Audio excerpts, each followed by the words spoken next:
know, Director Homan, we had a talk beforehand. Both of these laws work and they aim to restrict our law enforcement, our local law enforcement, from working with federal law enforcement, federal immigration officials who are tasked with enforcing existing immigration law. It puts our law enforcement, it puts them at greater risk. It actually, the green light law makes it a felony for them to cooperate with ICE and our immigration officials, which is really just unconscionable and disgusting. To actually tell a law enforcement officer who takes an oath to the Constitution of the United States and the Constitution of New York that they will be the felon, they will be the bad guy if they cooperate or work with Director Homan.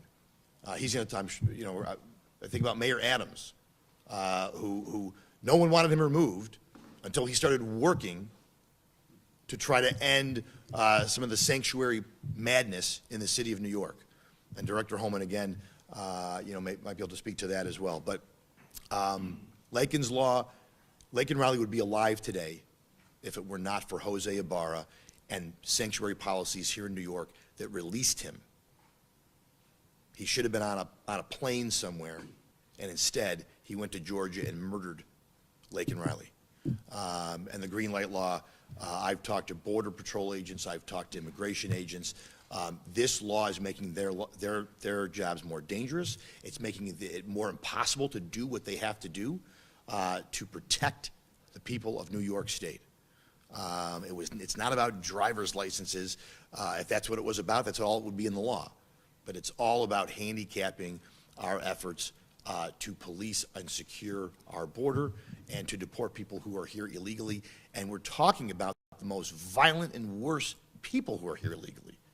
Criminals, gang members, people that you wouldn't want in your community if they were legal, let alone being illegal.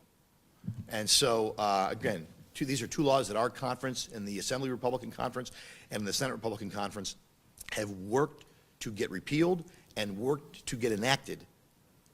And obviously we haven't had a whole lot of success with this governor and with the Democratic majorities. But you know what?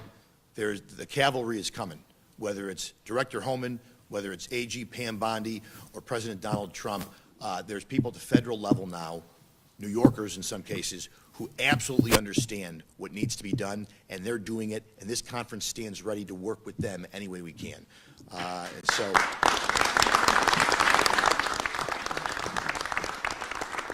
at this time, I'm going to call up my partner in government, my partner you know, in the legislative side of things, and someone who I know has been a stalwart on these two issues, as well as a host of others, and that is my good friend, Assembly Republican Leader Will Barkley.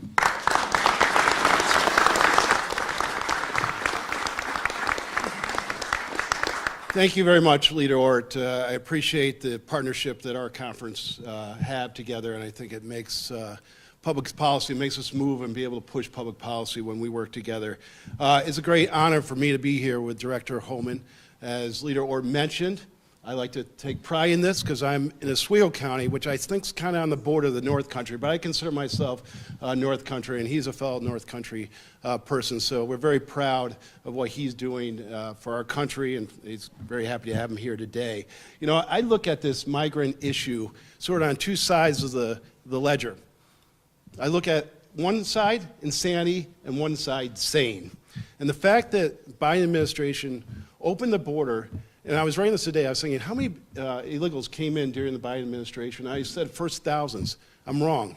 It was millions. Millions of migrants flooded our country. So I'm so happy that we have President Trump and Director Homan now trying to bring sanity back to that policy. Here in New York, we have over 200,000 illegal migrants. It's cost all in about $12 billion. That's insanity. It's costing us to house and feed 220 approximately illegal aliens. The sanity is starting to recognize now that it can't continue to do that. Now, Leader Ort talked about the two bills, and I know we're going to have some of our members speak about it. The Green Light Bill gave undocumented immigrants the ability to obtain a driver's license, but doesn't allow national law enforcement to access DMV records. That's insanity. That's insanity.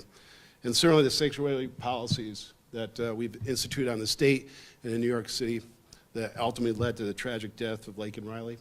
That's insanity. So we're going to bring some sanity back to this by introducing bills, and hopefully with all of us here and with the media giving us this coverage, we can get these bills moved. So thank you again. I thank my conference. I thank all of you for being here, but mostly very pleased to have the Director Homan here. And with that, I'm going to turn it over to Senator Lanza. And if everybody could please join me in wishing Senator Lanza a happy birthday, too.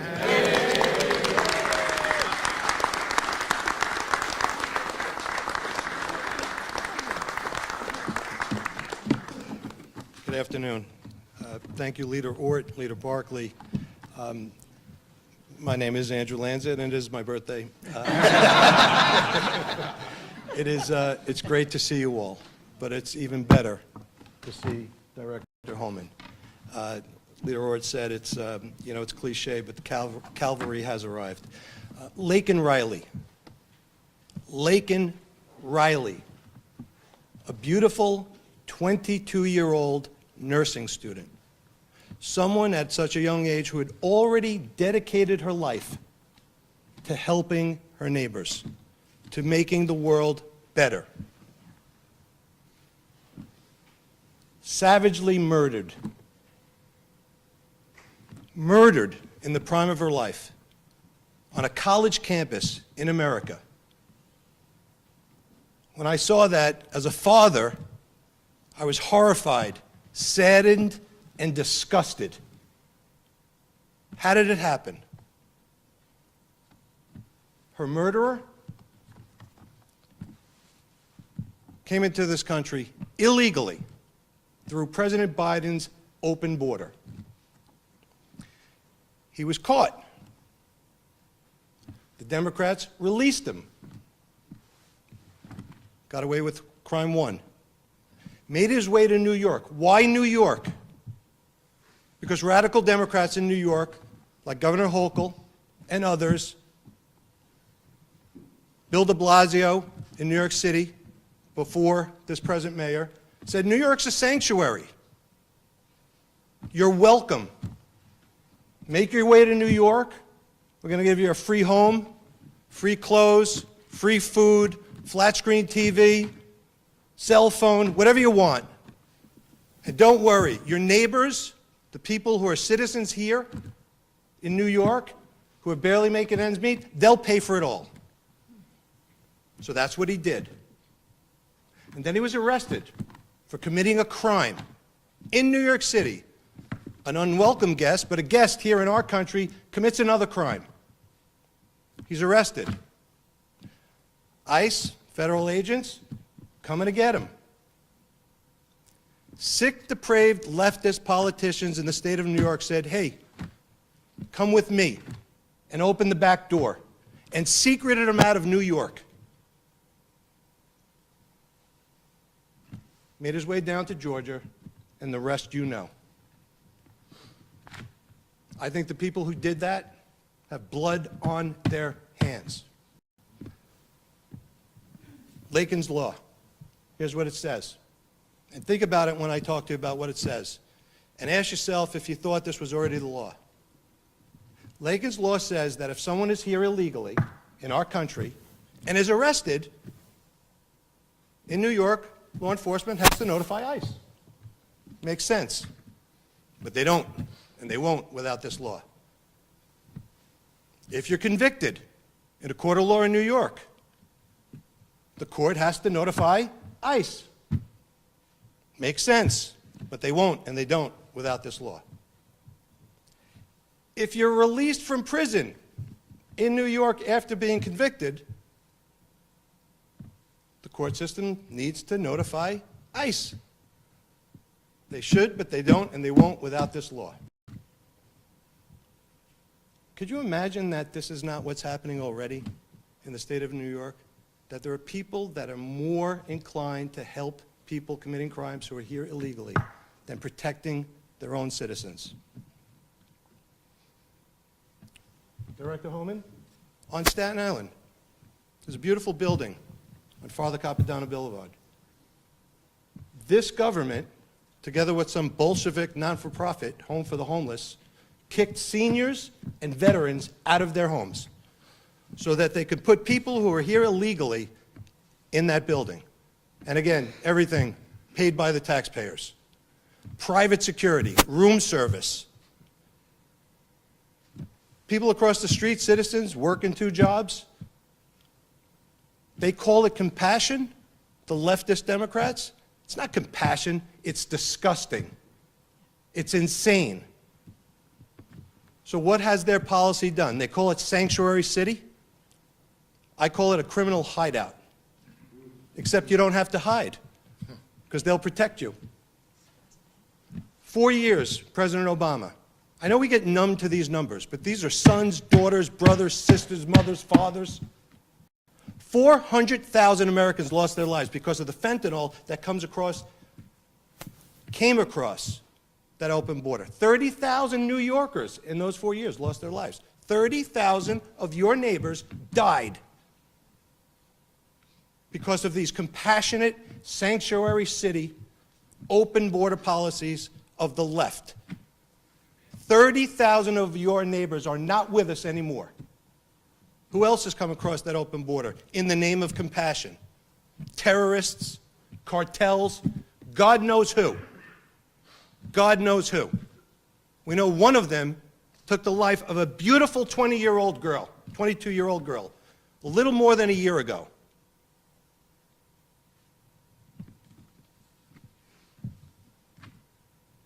We need a change. This law will make sure that my daughters, your daughters, are safe from the animals like those who took her life. We need this law. Governor Hochul put her hand on a Bible when she took the oath. She swore to uphold the Constitution of the United States and the state of New York. Honor the oath. Put Lakin's law in the budget. Make this the law of New York City. We live in a state where radical left Democrats in office have told the police department to stand down. When I was a prosecutor in Manhattan, you know what we called that? Obstruction of justice.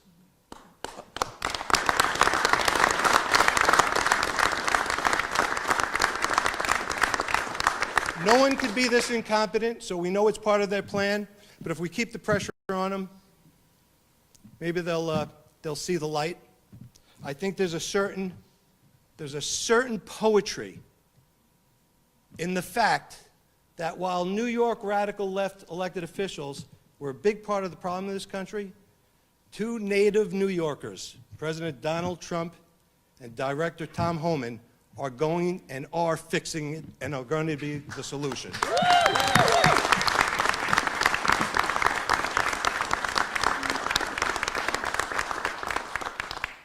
Director Homan, God bless you. On behalf of my children and all of us here who love this country, who love this state, thank you. Thank you for doing this for us. It is my honor. This bill is carried by my partner in the Assembly, by Assemblyman Jared Gandolfo. And, you know, the funny thing is we put this law in place on paper before she lost her life. And then after that tragic event, we decided to rename it. And so, Assemblyman Gandolfo.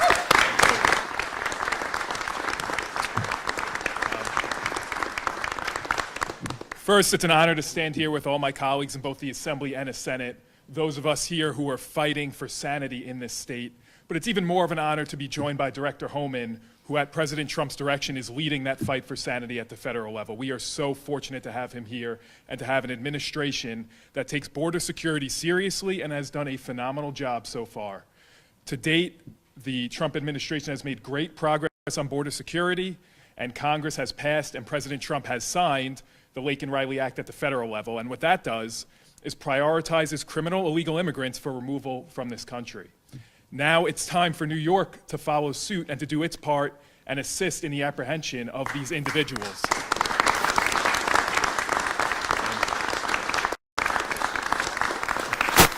And what that means is putting an end to the sanctuary state policies that have funneled illegal immigrants to our state and have fueled the migrant crisis we are dealing with that has eroded public safety and has cost our state billions of dollars over the last couple of years. That's billions of dollars that could have been spent on programs for legal, law-abiding New Yorkers. Instead, it went to New York City to pay for the migrant crisis that was caused by the Democrat policies. It can't go on any longer. Now, Governor Hochul, she's had some tough rhetoric where she said, I think she would be the first one to call the federal government to remove criminal illegal immigrants, but Director Homan, I can't imagine your phone has been ringing off the hook from Kathy Hochul. So it is up to us here to do something, because as it stands now, all those sanctuary policies are still on the books. Executive Order 170 of 2017 established New York as a sanctuary state. This was put in place by our former governor, who's running for mayor now, but Kathy Hochul has had the authority to repeal that from day one. She didn't need the legislature, all she needs is her pen. And that's an issue. She can do that today, she can do it tomorrow, but she hasn't and she won't. Now, what Lakin's Law does, as Senator Lenza mentioned, it aims to address some of these sanctuary policies, most importantly, reporting arrests of illegal immigrants to ICE, notifying ICE when they are released from incarceration. It does a couple other things. Number two, it would repeal the Protect Our Courts Act that was passed a few years ago, which prohibits ICE agents from being able to make arrests at courthouses, to and from courthouses. Again, that is a policy specifically put in place to shield criminal illegal immigrants. It's nonsense. The other point of it is it would restore a maximum penalty of 365 days for Class A and unclassified misdemeanors, which a couple of years ago, Assembly Democrats and Senate Democrats, signed by Governor Cuomo, reduced the penalty by 1 day to make it 364 days to prevent illegal immigrants who are committing these crimes from being flagged for deportation by the federal government. And now some of these are pretty serious crimes. A Class A misdemeanor in New York is sexual misconduct, resisting arrest, assault in the 3rd degree. Why on earth are we protecting those kinds of people from the federal government? Those people should be the first on the list to be sent back home and be no longer enabled to endanger New Yorkers. And again, I am so happy we have Director Homan here, who's going to talk about this a little more, and the importance of some cooperation between our state and ICE. We have to put an end to these sanctuary policies. It can't go on any longer. It is out of step with what everyday New Yorkers want to see from their state government. We have to get rid of those sanctuary laws, including the green light law, which my colleague from the Senate, Senator Dan Steck, is going to talk a little bit more about right now. So, Senator.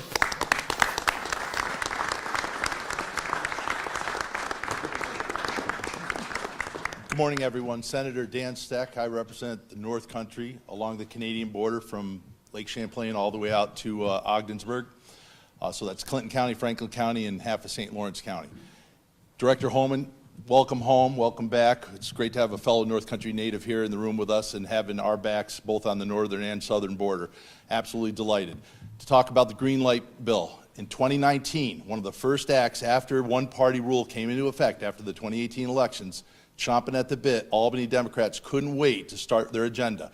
So in 2019, they put into place a law that they pitched as, well, this will just allow illegal immigrants to get driver's licenses that are indistinguishable from the rest of ours to law enforcement or anyone that's looking at them. You can't tell the difference. So that they don't feel pressure and they can go to work and they can contribute to the economy. That was their stated argument.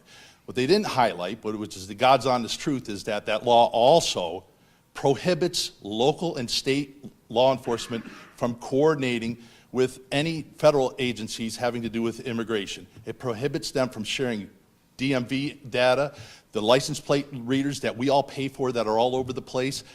Our police can see them, but they can't share that information with the law enforcement. Now again, I represent a border community, and I can tell you that people along the northern border are terrified. I have been on the northern border many times with all my sheriffs and with Border Patrol.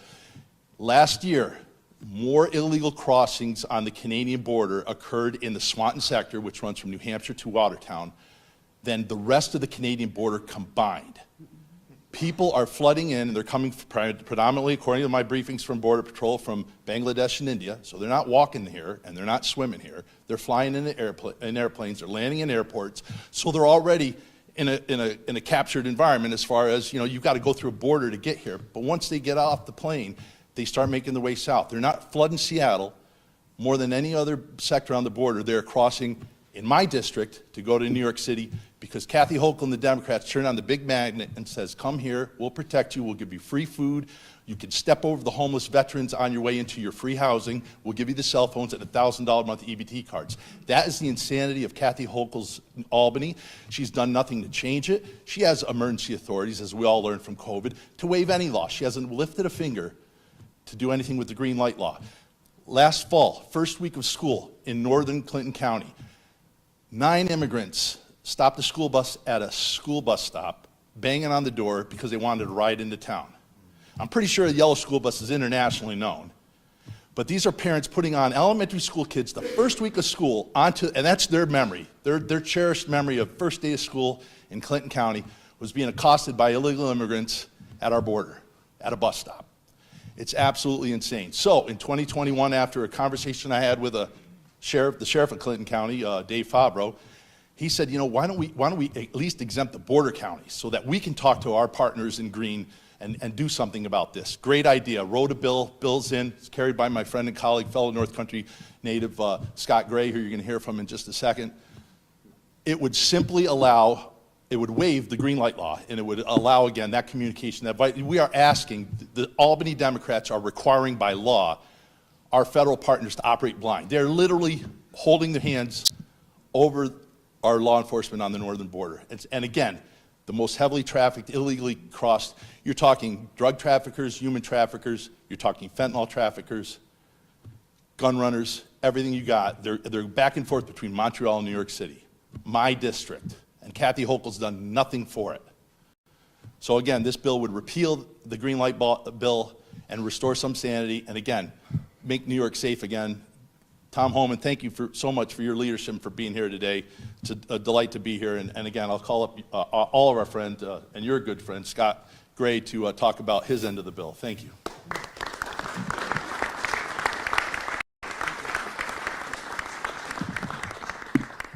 Thank you, Senator. It's a pleasure to be with you today. So I'm just going to dial it back a little bit because I just want to point out, you know, some of the gifts that keep on giving in New York State.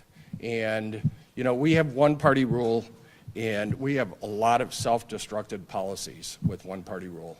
But they're gifted. You have to give them that much because they campaign on fixing their problems.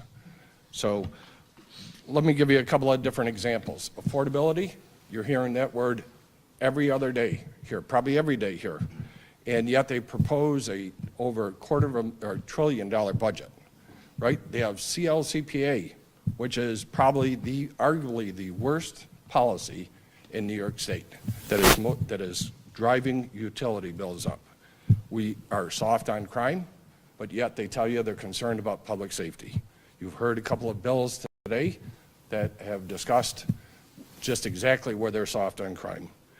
And then, to top it off, we fire 2,000 corrections officers. At the same time, we have a website up that says New York Helps, looking for employment. And that is the hypocrisy of one-party rule in Albany. So we have resources, you've heard it. We have the cavalry is here. President Trump believes in law and order, and Director Homan, who I call Tom, is certainly dedicated to law and order, dedicated to some sanity in state policy and in federal policy, and as a partner for us. So it's a pleasure to introduce to you Tom, who I grew up with through my high school and through when we were young in West Carthage, New York. And Tom's story is one of dedication, service, and unwavering commitment to his country. He started his law enforcement career as a local police officer in West Carthage, New York. He worked up through the ranks of the Border Patrol before he was appointed acting director of ICE back in 2017 under President Trump. And then he was later just appointed as the Border Czar in 2025. So when Tom, prior to his appointment, he called me up. And he said, we're going to take care of a few things in New York. And he said, and one thing is the northern border. So I represent the northern border, as Senator Steck said. And if you're in the federal government, I represent part of the Buffalo sector, and I represent part of the Swanton sector.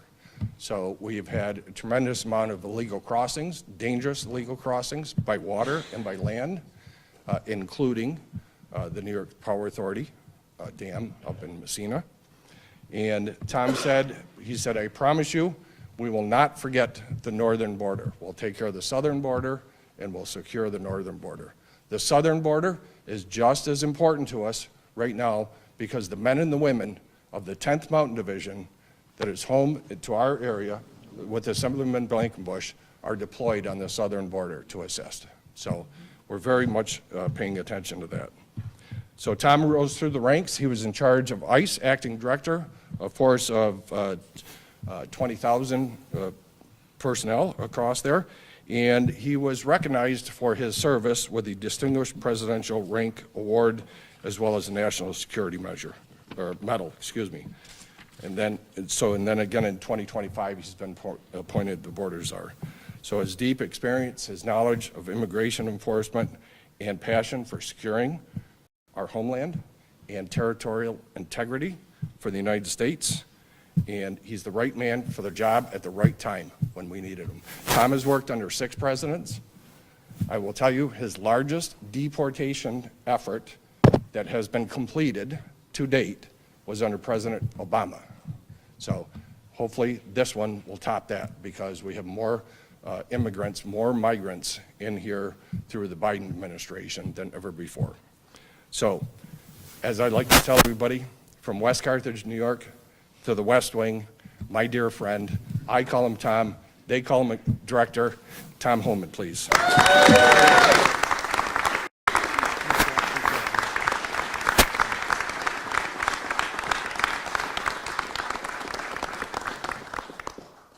Well, before I start,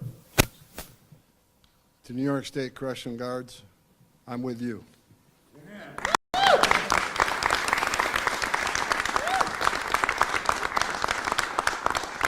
I'm out of my lane a little bit, but these men and women stand behind the wire with some of the most dangerous people in this state. And I think they should be honored and respected for the difficult job that they do every day.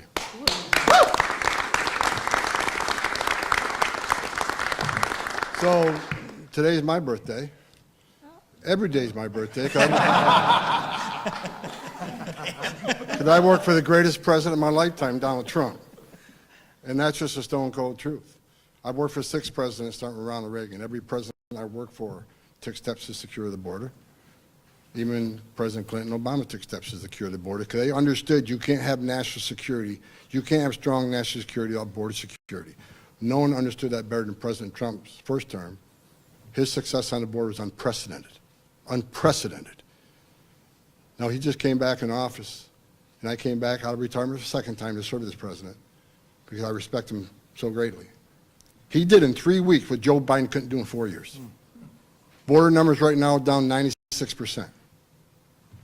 96% border numbers are down. He was at over 90% in 3 weeks. 96% decrease. That means when you got 96% less people crossing that border, less women are being raped by the cartels, less children are dying making that journey, less Americans are dying from fentanyl that comes across the north border, less women and children are sex trafficked, less terrorists are getting into this country. Joe Biden had 400 people on terrorist watch lists coming across the border. In 4 years under Trump 1, we have 14. The numbers are unprecedented.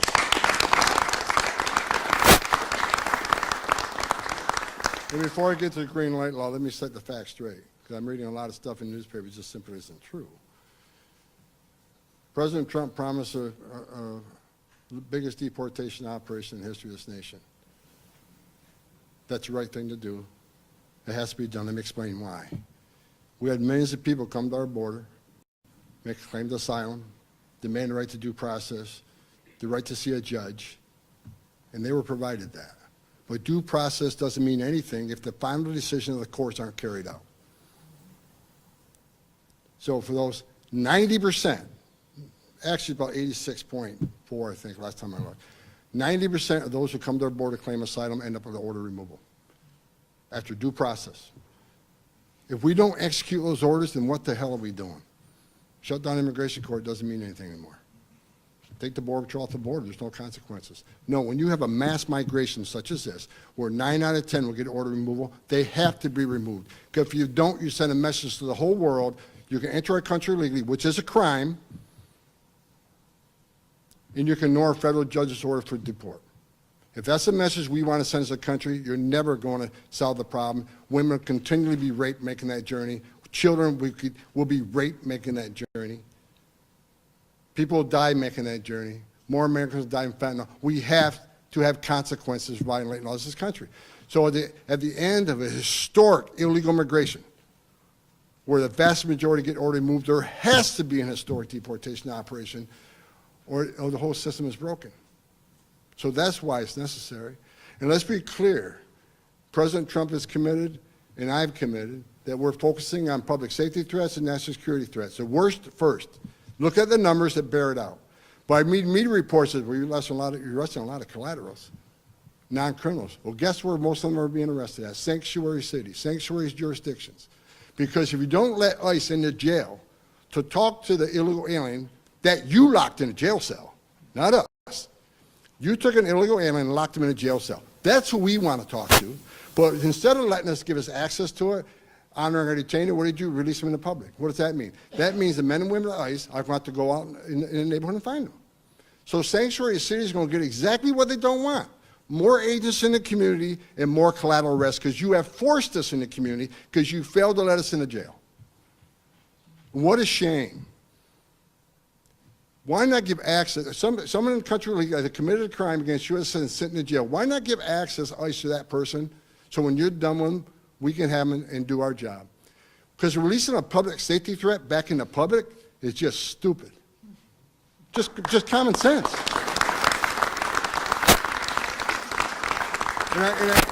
And you see this, I always see this language, sanctuary cities, well, we're a welcoming community because we want illegal aliens to feel safe coming to law enforcement to report crimes as victims and witnesses of crime, and without the fear that we're working with ICE. That is a bunch of crap. Victims and witnesses of crime don't want the bad guy back out there either. Yeah. When you release a public safety threat back in the public, it puts the public at greater risk because they will recidivate. It puts the public at greater risk of crime. It certainly puts the victim witness at greater risk. It puts the community at greater risk. It puts the officers at great risk. It puts the alien at great risk. Because anything can happen on street arrest. That's just stone cold fact. So let us into jails. In my day, when I was an agent, a long time ago, I never heard of sanctuary jurisdictions. Law enforcement worked with law enforcement. New York State's my home. I was born here. I was raised here. I went to college here. Great city, Utica. I have a summer home here now. My life's dream is to retire in this state. But I can tell you right now, this isn't the state I grew up in. It's sad. Law enforcement don't have the respect they should have. This is the finest 1% this country has, to include corrections officers.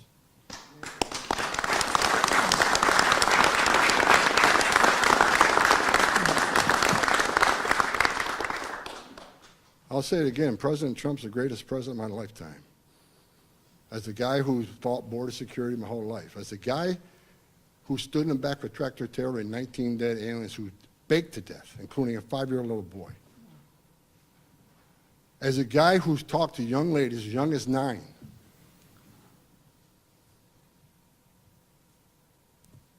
who were brutally raped numerous times by members of the cartel for simply crossing the border as part of payment. As a guy who ran Operation Ice Storm in Phoenix, Arizona, where criminal cartels were killing aliens because they couldn't afford the smuggling fee, so they called their relatives up, tell them you pay twice as much or we'll kill them, and they did. Relatives being called up, listen to their relative being tortured because they couldn't pay smuggling fees. Now we got a president who wants to secure the border and save lives. Secure borders save lives. Like I just said, when you got the numbers down 96%, how many lives are being saved? When 96% less people are coming, how many women aren't being raped? Now, under Joe Biden, they say, well, President Trump's policy is inhumane. Homan, you're a racist. Trump, you're a racist. Your policies are inhumane. Oh, really? How many lives are being saved right now today because that border's secure? Under Joe Biden, a record number of Americans dead from fentanyl coming across that border. A 600% increase in sex trafficking of young women and children.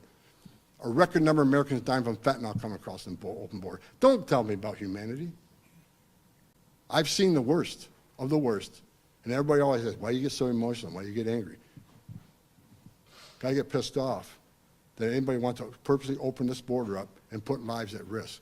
Open borders has killed a record number of Americans, killed a record number of aliens, and that's just a stone cold fact. Look at the data, it's there for you to see.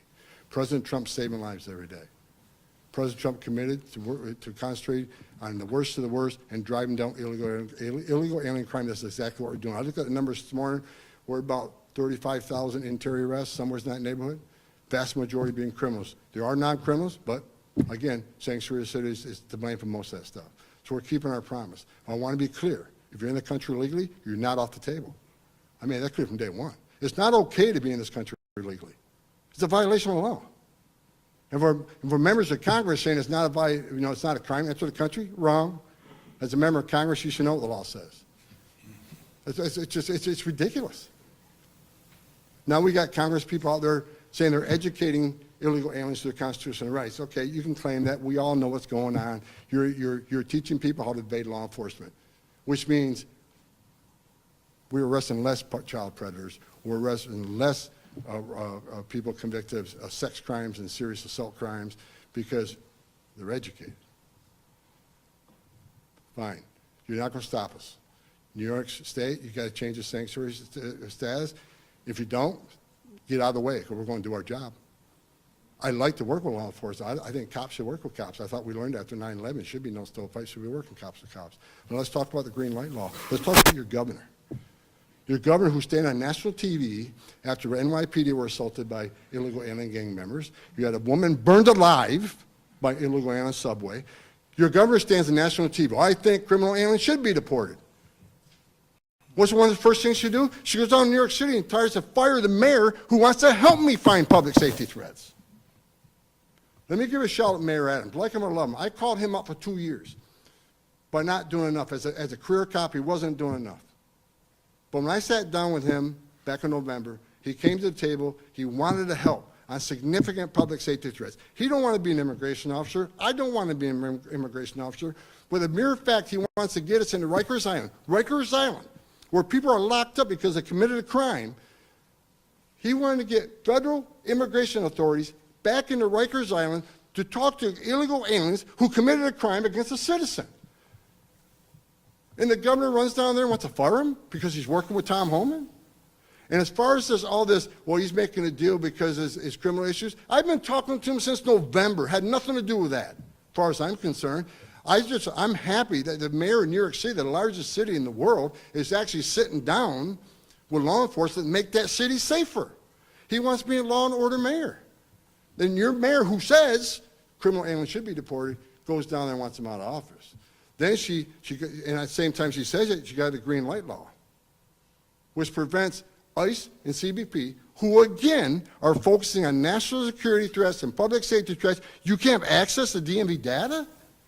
Then I see the chief of staff say the other day, the Border Czar should know they can get that with a warrant. Really? The ATF need a warrant? FBI need a warrant? DA need a warrant? U.S. Marshals need a warrant? This is an attack on immigration enforcement. That's plain what it is. And let me tell you something.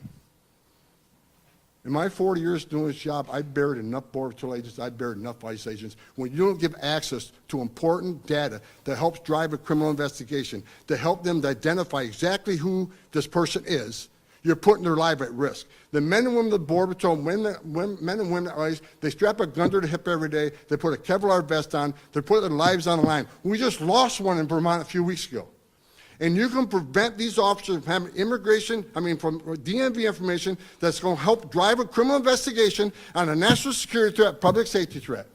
You're going to deny them information to know how bad this person is, because any cop in this room, and I was one, and one of the first things you do is run DMV data to get more information on who this person is. And considering they're working on national security threats and public safety threats, you're going to lock them out of that data? You're going to require a warrant for them but no other federal law enforcement agency? Ridiculous.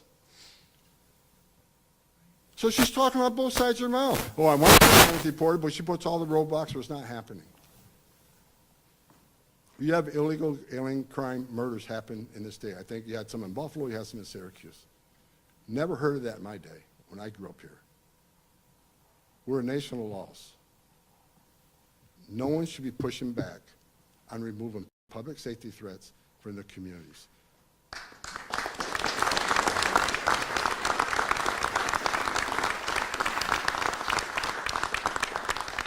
And get this. Let's say we went through the problem of getting a warrant, which is ridiculous on its face. The law says, then the bad guy gets notified, we're looking into him. I can't even believe I'm saying this. Utterly ridiculous. You're going to notify the bad guy that he's being investigated. Every elected, I don't care if you're Republican, a Democrat, or independent, every elected official's number one responsibility is this: protection of their community. And what this green light law does is put your community at risk. Because if we can't arrest the bad guy, we don't have information on that bad guy, if we can't have data to help us support a criminal investigation, then the community's at risk. You're not just putting the officers at risk, you're putting your community at risk. And I'm done with it. I'm sick of it. This is my home. And always will be. And I'll do everything I can to protect it.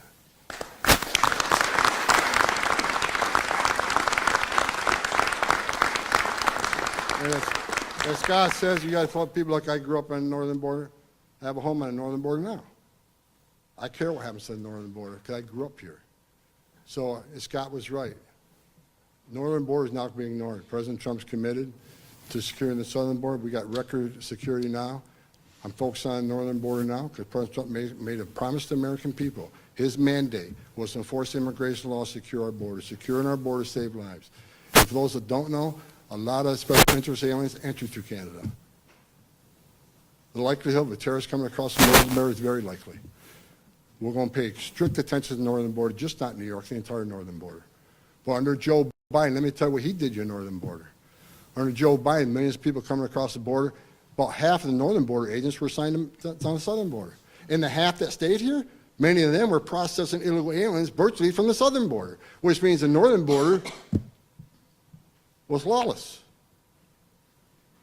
Clinton County got killed with numbers. We're going to fix that. We're fixing it now, and I won't stop until the northern border is as tight and secure as the southern border.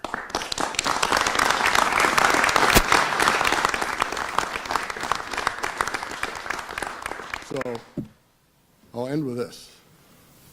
I love my job because we're saving lives. And I work for a president who wants to save lives. I work for a president committed to make this country safe again.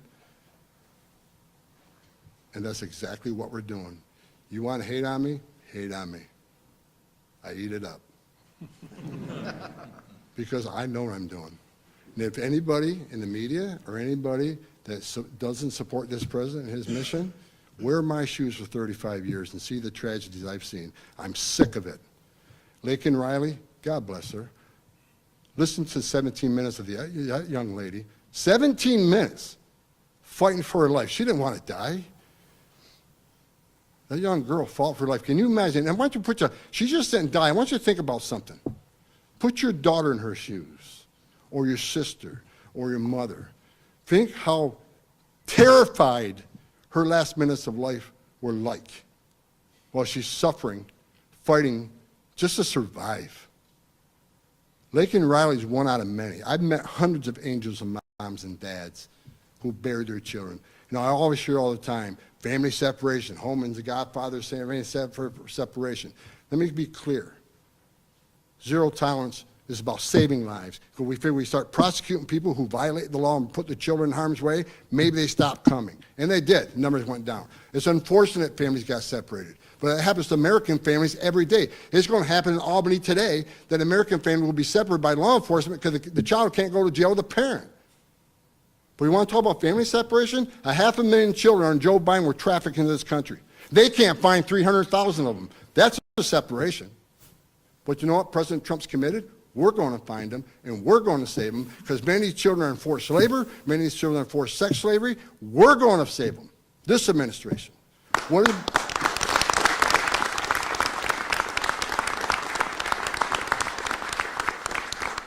you want to talk about family separation, talk to the angel moms and dad who buried their child. My worst nightmare, everybody in this room, your worst nightmare is bury your child. And I've talked to hundreds of angel moms who did that. And finally, I'll say this. I read it this morning, it irritates me every time I read it. Illegal aliens commit less crimes than Americans. Really? Show me the data. Because I've seen just as many studies push back against that. But let's say that's true. Doesn't matter. Every crime committed by illegal aliens is a preventable crime. None of them are acceptable. One's too many. So I don't want to hear that garbage. Secure border saves lives. President Trump is a great president. He's saving lives every day by locking down this border, by removing public safety threats. He's doing the job he promised Americans. I couldn't be more proud to work for a man that's dedicated to the service of this nation and makes this country safe again. So God bless President Trump. And I want to say one more thing. What a cabinet he put together. Kristi Noem, DHS Secretary. She has done more enforcement actions in her first week as Secretary than Alejandro Mayorkas did in 4 years. She's been out with ICE, she's been out with CBP, she's been out with the Coast Guard. God bless Kristi Noem. She's going to do a great job. Kash Patel, great pick for FBI. Pam Bondi, New York State, watch out for Pam Bondi. Because she's going to take on Sanctuary City. So I'm proud to be a part of this group. Every day I walk in the White House, my head's held high, because I know we're doing the right thing, not just for the United States. We're saving migrant lives, we're saving American lives, and we're making this country safe again. So I couldn't be more proud to work for this administration than the proudest moments of my life.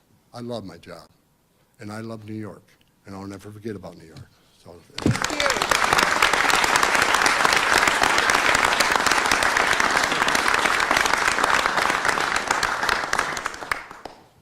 good? All right, questions? New York 1, Bernadette. Hi, Mr. Homan, Bernadette from New York 1. Question about the pro-Palestinian protester who was arrested.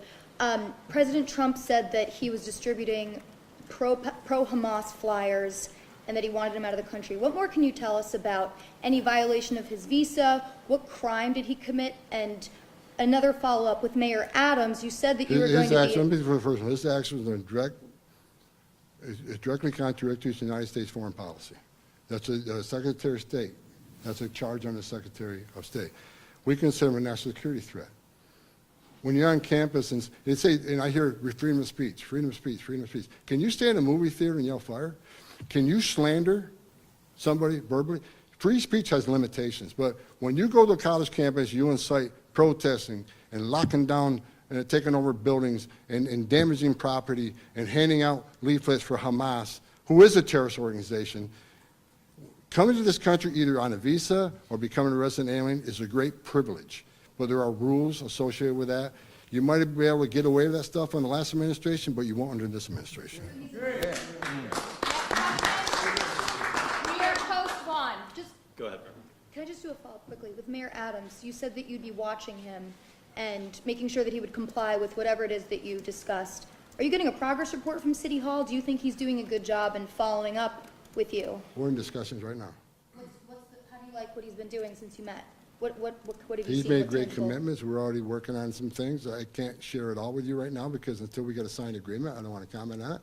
I'm not going to give anybody credit until I get something on paper, but we're meeting again this week. New York Post 1. Sir, you mentioned the green light law, the executive order in place that governs a lot of the state's sanctuary policies. Both of those things were put into place by former Governor Cuomo, of course, running for New York City mayor. Does the former governor have any place in New York politics, in your opinion, given these things? If he supports sanctuary laws, no. I don't think so. Every elected, it made me clear, every elected official should want to do everything they can legally to make sure public safety threats are removed from the community. If he doesn't support that, I don't support him. I mean, it's just, there's no excuse for someone being in the country legally to commit a crime and not being handed over to ICE. I don't understand it. It's just, you know, they're here in violation of law. That's not okay, first of all. And a lot of the people are looking at it, they're just not criminals. Like, let's get back to members of Congress educating people. They're educating people who enter the country illegally, which is a crime, got convicted of a serious offense, and were ordered removed by a federal judge after due process. Who doesn't think they should be removed, for God's sakes? We're a system of laws. We need to follow the law. Buffalo News, Rob Gavin. Hi, I just want to ask, a few months ago, there was some talk that there could be a situation where your department would be looking to keep cars with New York license plates from re-entering the country, at the border, if there was not compliance with sharing information. Is that something that's under consideration still? No, I made that comment comparing what I just said. How would she feel if we did that? Just made a decision that hurt New Yorkers. How would she feel? It's just, so that was what I brought up. She can do this hurt law enforcement, which I think hurts New Yorkers and makes this state less safe. How would she feel if we just locked out NCIC from all the New York State law enforcement? The feds own the NCIC. Why would we lock that out? Well, I was making this comparison. She makes the decision and puts the state at great public safety risk and puts her officer at great risk. What if I did the same thing, or this administration did the same thing? You know what? We won't, because we want to protect New Yorkers. Follow-up, what is the border situation now at Buffalo as compared to the Swan sector? The numbers are down about 68%. Jason. Not 96%. We still got to get there, but like I said, we had to put the resources where the fires were. The biggest fires were down south. We're 96% down. Northern border is about 68%, depending on what sector you looked at. We got more work to do. We're a hell of a lot lower than we were in the last administration. Jason Politico, New York. Mr. Homan, since you're not going to, consider barring these New York drivers from re-entering the U.S., I know there's a lawsuit against Opal and the state, but what else? Well, first of all, I didn't say we're not going to bar them. It says it's not under consideration this time, as far as I know. And what other measures are you planning to implement to get Opal to follow federal immigration policy? Are there other things you might be expecting? We're going to do our job despite this administration. We're going to go arrest public safety threats. We're going to go arrest national security threats. We'll double the man force here if we have to. Because rather than one officer arresting a bad guy in the jail, one officer arresting one bad guy, now I got to send the whole team because of officer safety concerns, community safety concerns, to go look for this guy. Very inefficient, especially looking for people that want to be found. Which means what? Means we send more officers to New York to get the job done. Alex Galt, Watertown Times. Hi, Mr. Homan. Thanks for doing this. I wanted to ask, when it comes to fentanyl crossing the border, we've seen a relatively small amount coming in from Canada. At the same time, the president is talking about using tariffs against the Canadians to get concessions from them on border security and on reducing fentanyl coming into the country. What are you doing specific to drug enforcement along the border, and what would you like to see considering how low the numbers are already? Well, it's just not about fentanyl, too. It's about immigration. There's other things to consider. I'm working with members of Canada. I met with them twice. I'm meeting with them again next week. We're working on it. Mexico, Canada's willing to come to the table and do some things. The president doesn't think they're doing enough. And I think the president has proven over and over again his negotiation skills are unmatched. I think he's going to get exactly what he wants. We'll have the most secure northern border in the history of this nation because of President Trump's negotiation with the country of Mexico. Mark Ronich. Thanks for coming over. I wanted to ask you about since you're from West Hartford, you know about the Aquasasna Indian Reservation. That seems to be a hole because they're a sovereign nation where the illegal immigrants are coming through the Aquasasna Reservation. What can you do to plug that hole? That's one of the subjects we talked about Canada. That's one of the subjects I mentioned and talked to Canada about. We're putting together a plan to deal with that. I don't want to give. It's law enforcement sensitive. I don't want to tell you exactly what we're talking about. Canada, we specifically talked about the reservation and the danger it imposes. So we're working on a plan for that now. I can't share a lot with your kids. I don't want to show our hand, but it's got my attention. Again, I grew up here. I know what happens there. And Canada also realizes it's an issue. So we're working on a plan to deal with it. Kate Lisa, Spectrum. Doctor, just curious if you contacted Governor Hochul's office and tried to get a meeting with her and if there was a response. No, she's got my phone number. She can call me. New York Times. Mr. Homan, do you expect, or are ICE removal operations right now off limits in shelters across the state, or do you expect that to change over time? And also, you've sort of spoken to this a little bit, but what do you make of, the city's policy of requiring a judicial warrant for ICE to go into certain locations? Is that obstructive?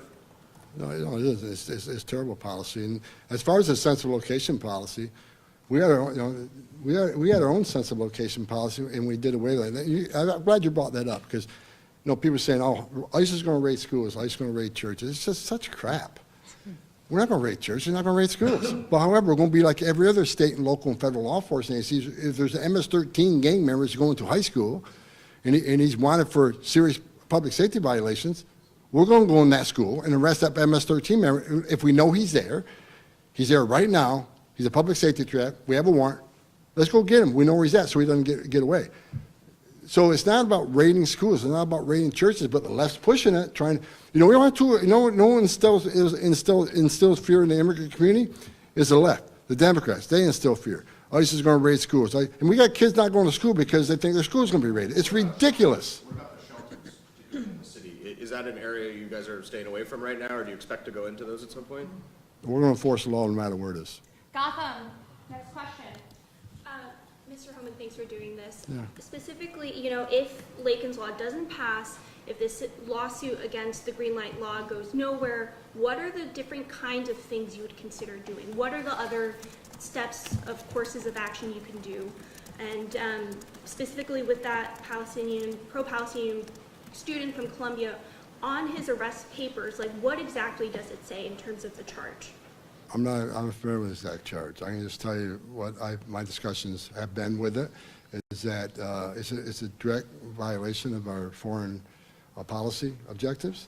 When you hand out leaflets, incite violence on the college campus, that's illegal.